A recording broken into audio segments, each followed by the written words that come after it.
Adlaw nga Biyernes karon mga kaigsuunan. Petsa 30 sa bulan sa Abril tuig 2021. Ang pagbasa kinutlo gikan sa Ebanghelyo sumala ni San Juan kapitulo 14 bersikulo 1 ngadto sa 6. Ug miingon kanila si Jesus, ayaw kamog kaguol, salig kamo sa Dios ug salig usab kanako. Sa balay sa akong amahan adunay daghang mga lawak ug muadto ako aron pag-andam og dapit alang kaninyo. Kun dili pa kini tinuod, dili ko unta kamo sultihan niini.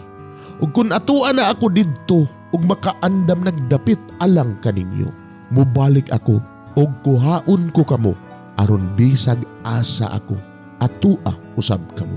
Nahibalo kamo sa dalan paingon sa dapit nga akong adtuan. Apan si Tomas miingon kaniya, Ginoo, wala kami mahibalo kun asa ka paingon.